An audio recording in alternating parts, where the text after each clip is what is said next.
Hello and welcome to this week's episode of Strange Pathways. I'm your host, Scott Mort. A few bits of business to take care of here at the beginning of the episode. I got some interesting audio from my friend Corey.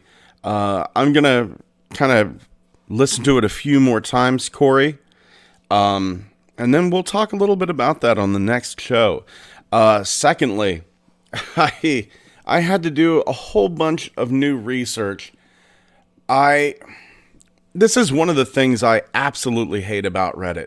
My lovely wife, Ariana, she sent me a link about somebody from NOAA, the National Oceanographic Administration, saying that it's common knowledge that what we're seeing in the skies, what ETs or if you want to call them a breakaway civilization, perhaps they've always been here, that they live in the ocean. And it was some fascinating stuff. It was a post on Reddit, and I bookmarked it. I went back to it yesterday, and it was gone.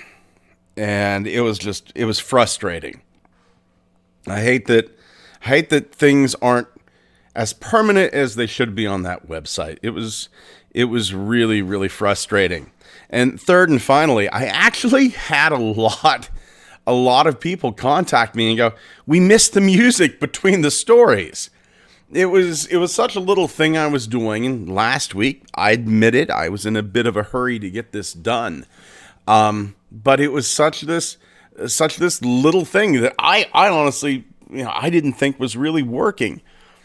And a lot of you missed it, so this week, it'll be back. And with that, let's get on to our first tale. Cue the music.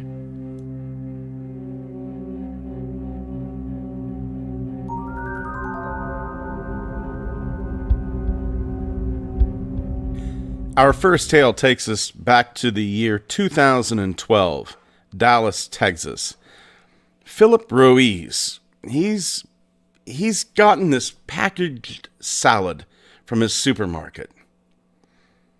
And I imagine Phil's like a lot of us. He gets home, he's tired. He just rips open the salad, throws it in the bowl, throws some dressing on it, doesn't even really pay attention. Why should he? It's been in the fridge all this time. But then Phil starts to feel kind of weak. Soon, that weakness, it turns into pains in his stomach. And then there was the vomiting. And then he went to bed. It's the thing we do whenever we're sick. We crawl into bed. I don't know if it's the right thing. I don't know if it's the wrong thing. Whenever I was younger, if I started to get a cold or didn't feel well, I actually took a walk. And at some point in my life, going for a walk whenever I was sick, it went from making me feel better to making me feel a lot worse. So I'm sure Phil was just doing what he thought was right. But the pain was so bad, Phil couldn't fall asleep. He decides he's going to get in the shower. And then he could not control himself. Phil loses his balance in the shower. He falls to the floor of that shower and he hits his head. He's so weak. The combination of the food poisoning and the fall have made him so weak, he is unable to stand up. He cannot gather the strength to stand up, even when part of his body has blocked the shower drain. And the water's beginning to fill.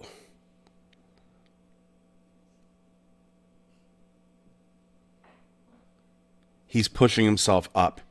He's fighting, but he's got no strength. And he feels that water going into his nose, flooding his lungs. Phil looks around him. And he realizes that he's in a room. It's about the size of a normal bedroom. There's the floor of the bathroom. But he can see into strange other rooms all around his bathroom. There were people all around him.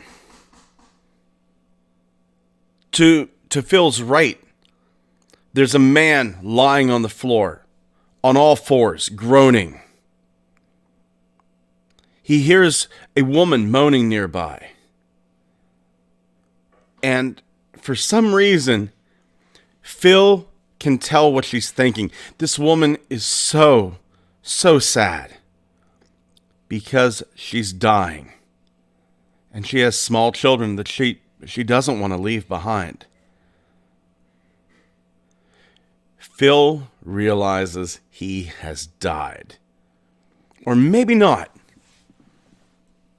Maybe he's not completely dead. Maybe it's 1 foot in the grave. He's on the border.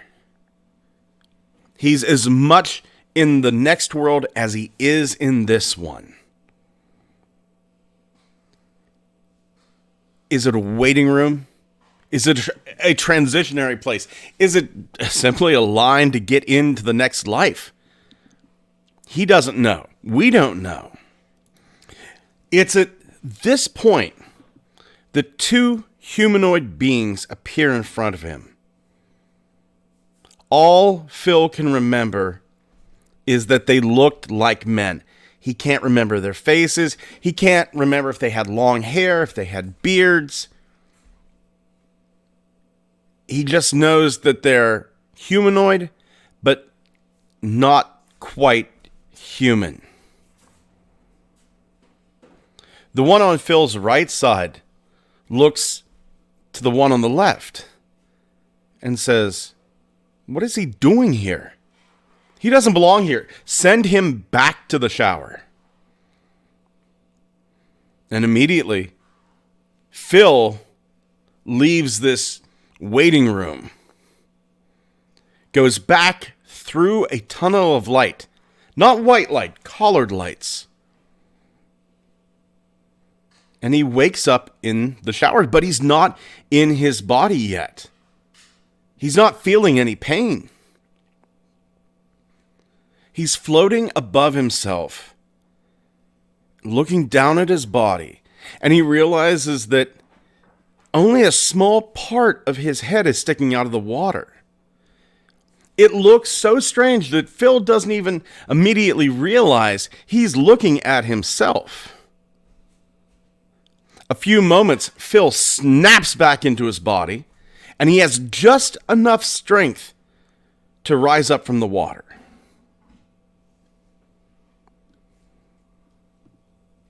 Now, like a lot of people who go through this near-death experience, Phil's no longer worried about death. He knows that he continues to live on forever. He's lost motivation. He has no motivation for his career. He has no motivation for money. A lot of things no longer have any meaning to him. And I've seen this happen time after time after time in near-death experiences. They really start to focus on love, on being a good person for the most part. I remember one case that I researched. The woman had a near-death experience, and she began not only to not have any motivation, but really not care for those around her. She would literally take a small barbecue grill into her car, place it on the passenger seat, and cook food on the grill while she was driving. What did she care? She knew that if she died or if she killed anyone, they would be going to a better place, not this dream that we live in, but some place, a place of, and many people have said this, a place of hyper reality. Now, of course, that's an extreme case.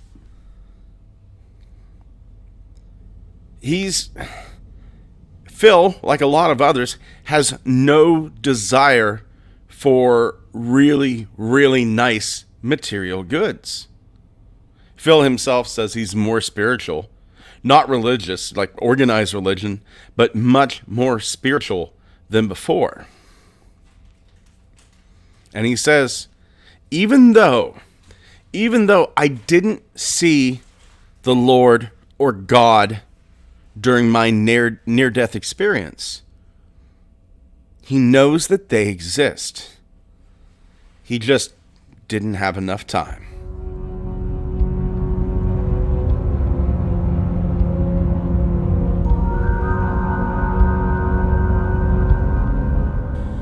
Our next tale takes us back about 20 years. In the Hebrides, the Isle of Iona on the far west coast of Scotland.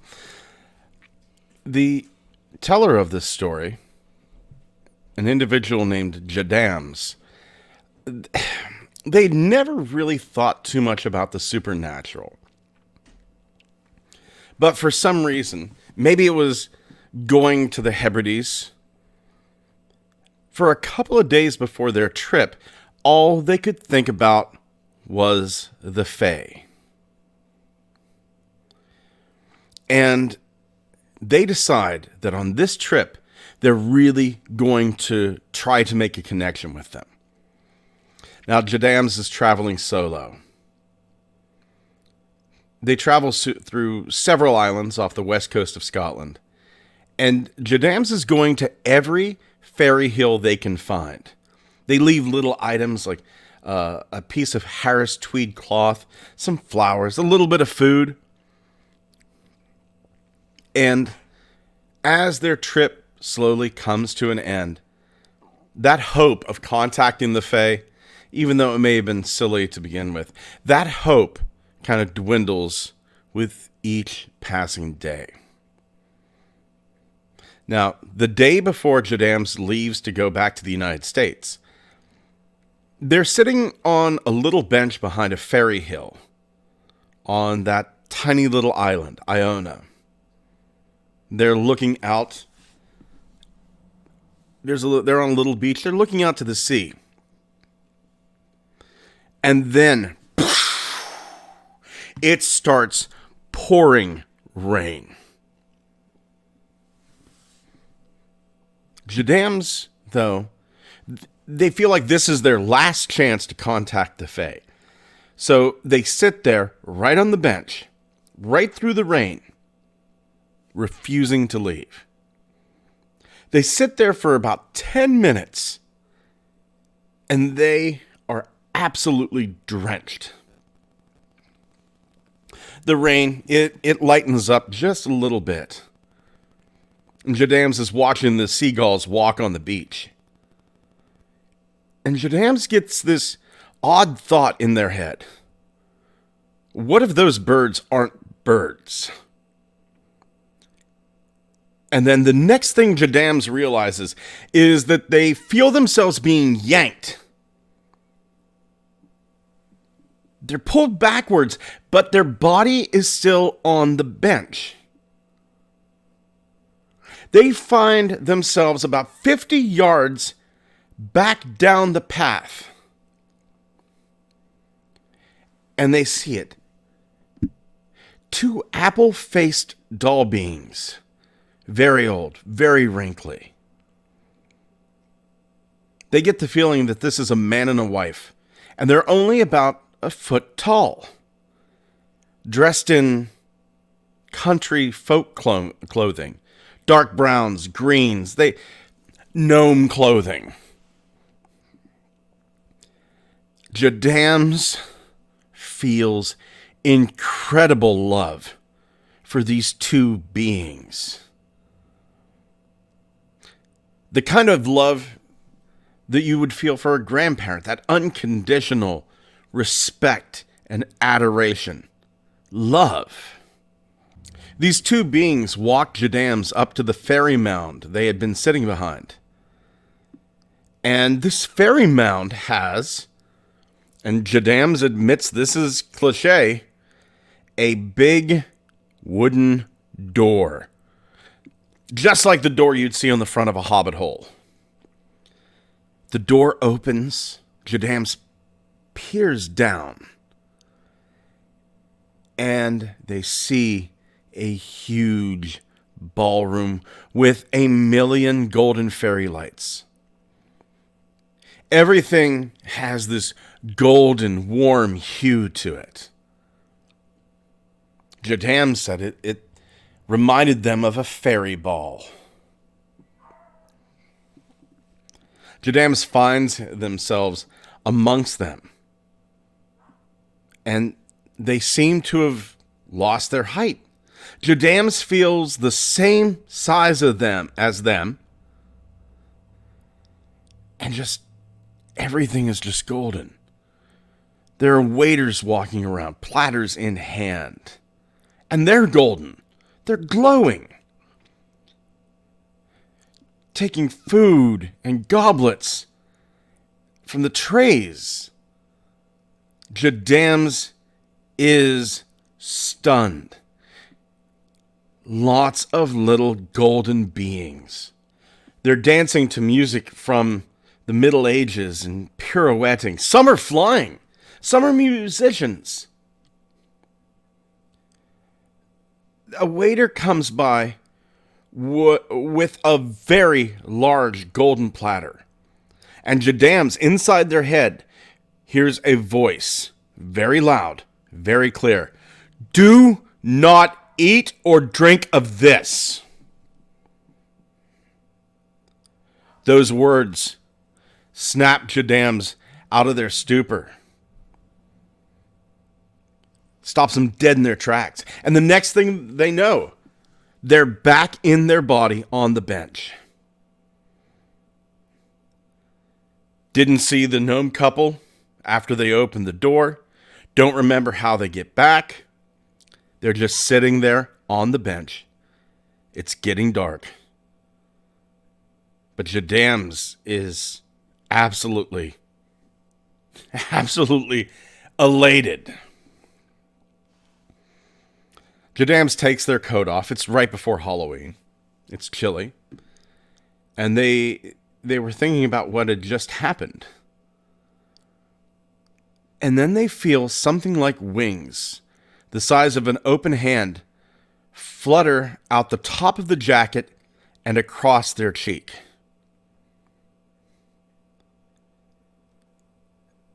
And they're still a little stunned, but Jadams is thinking, my God, the moths in this country are huge. And then it hits them. The size of that moth must have been a wingspan that it was a fairy. It was a fairy, sort of that little thing. Like, here's a little something to let you know that what happened really happened.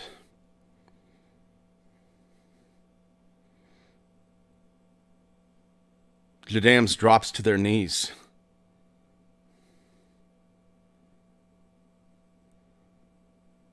It was an amazing adventure. An adventure. It was a 1 in a billion adventure. Do the Fae live with us? Sight unseen. Maybe they're just experts of camouflage. Maybe they're magic wielders and they're able to hide themselves. Or are they just slightly out of sync with our reality? Able to manipulate time, space, and matter in a way that we can only dream of.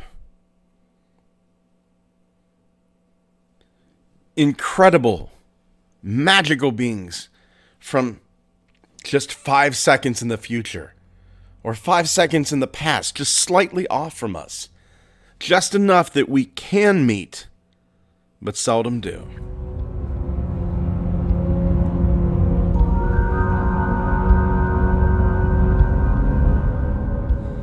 Our last tale is going to take us to Zaytoun. That's a district in Cairo, Egypt.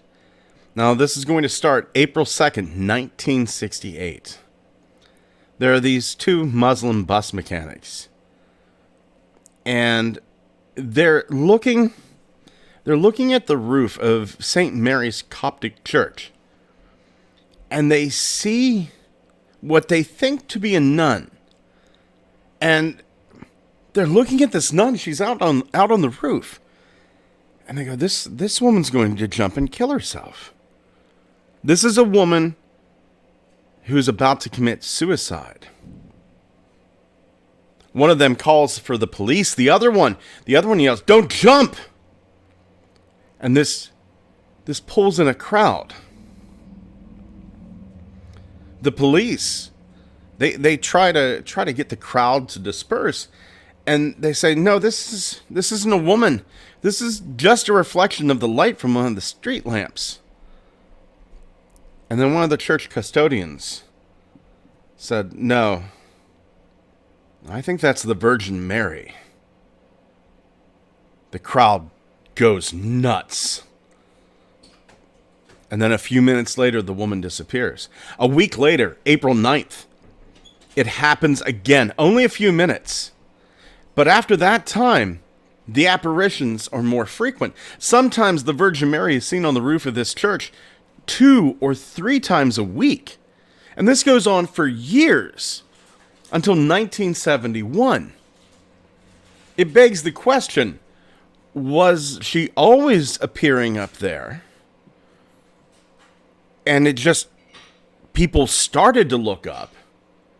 Because we as humans, we have a great big blind spot 180 degrees above us. There were 2 very famous jewel thieves who eluded capture for most of their career simply by staying higher.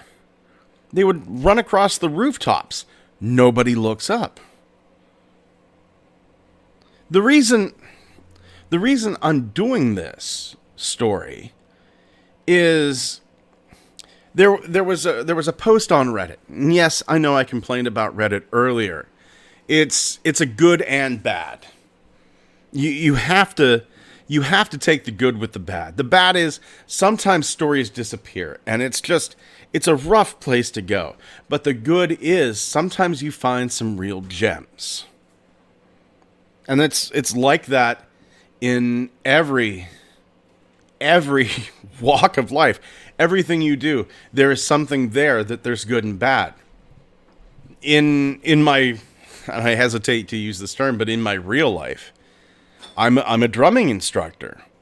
And there's a book called A Funky Primer, which is the best book on drumming ever written and the worst book on drumming ever written. The ideas presented in there are fantastic, but the way they're written down is an absolute nightmare. I feel the same way about Reddit. It's a dichotomy. It's rough. However, Reddit user OverPT, he made a post, and it was really, really well done. I will link you to the post on the Strange Pathways Facebook page. And I'm also going to throw up some pictures of Our Lady of Zeotun. I'm fairly certain I'm mispronouncing that. Yes, people took photos of this apparition of the Virgin Mary. OverPT really put in the work, though. OverPT has been analyzing these Marian apparitions, and he's, or she, has found some unsettling patterns. Now, I'm going to be quoting OverPT directly. So, here are some facts. Most people know 3 or 4 mainstream apparitions, but there are 8 apparitions approved by the Vatican and another 11 where they recognize as having a supernatural character. Okay. The Holy Church analyzed over 300 serious cases out of a pool of 25,000. One of the big reasons for rejection is not going along with the Catholic faith or outright contradicting it. So, here's the thing. If the Virgin Mary would appear in the sky 5,000 feet tall, look down and go, "It's okay to be gay. Start using birth control." The Catholic Church would go, "Nope, not real." Next point. It is strange to call the study of apparitions Mariology, because the entities showing up rarely ever present themselves as Mary. In many cases, the seers ask the entity several times who they are, and the entity laughs, smiles, but refuses to answer. When they do answer, they are very strict about what you can call them and how to evoke them. People just call it Mary because of the religious assumptions. And over PT is talking about entities because they appear to be different. In fact, they say bizarre things like, "I am the Queen of Roses. Do not confuse me with the Queen of the Rosary." Or, "The whole world is degenerating.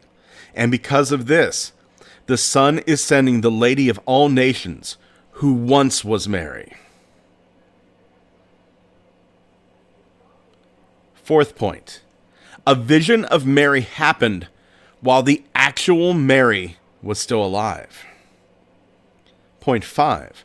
Although the message is sometimes coded in love and peace, it mostly has negative undertones. They ask for worship and the building of churches in their honor. For hundreds of years, they're appearing and making the same claims. They threaten with the end of the world. They give visions of hell, say that destruction is imminent and will cause immeasurable suffering. Next point.